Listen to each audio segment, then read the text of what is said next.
Hey folks, if you're just starting out turkey hunting with traditional bow and you're trying to sort out where to put that arrow, to ensure you anchor that tom this spring, listen in. This is Grant from the Ethical Predator, back in with some great traditional bow hunting turkey tips. You know, the first few years I hunted wild turkey in Ontario, it was the late 80s into the early 90s, and during those first years I was literally learning about the birds and how to hunt them, their habits, calls, all that stuff. After I took my first tom, I realized it was going to take some applied hunting shot training to be successful consistently for these bearded ninjas. Taking a bird with traditional gear that has almost 270-degree vision, sees full color spectrums and UV, can run up to 25 miles an hour and fly at around 55 miles an hour max, and then glide a fair distance as well, is very challenging. They do not always come in strutting like so many of the canned hunting shows like to portray. It just doesn't happen. Apart from what I've mentioned in some other videos to ensure you practice from different positions, I have to say, apart from sitting in a ground blind, almost 75% at least of my effective and most common shots have been from a low kneeling crouch position. Here's a great drill to practice for a very common on the ground quick exposure shot drill. First of all, you're going to need a turkey target, and you're going to need a buddy for this drill. What you want to do is tie some mono fishing line to that target through the neck so you're able to have your buddy imitate a tom spinning and moving just a little bit in motion.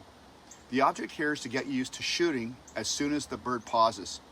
What I want you to do is to ensure the target is staked well so it won't tip over easy as well.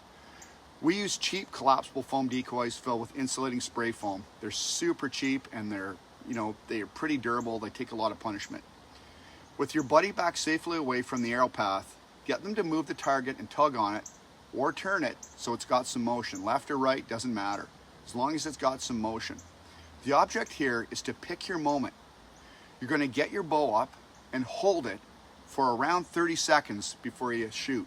Now this is important, okay? I like a long hold to start people off with because it's really common when hunting these birds.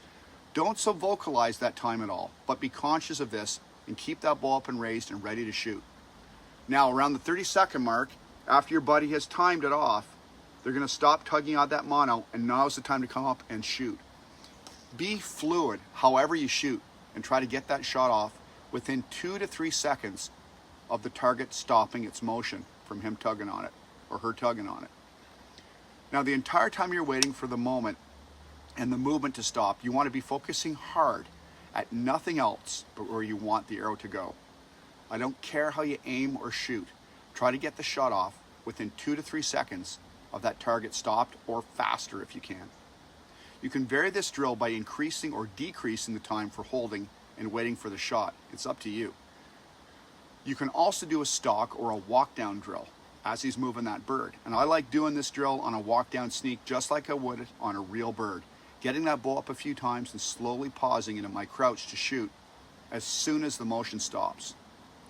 Now this drill mixes up the whole stagnant shooting at a fixed target routine and simulates some movement of a real bird and the very common postures and extended hold times bow hunters can find themselves in when hunting these wily birds.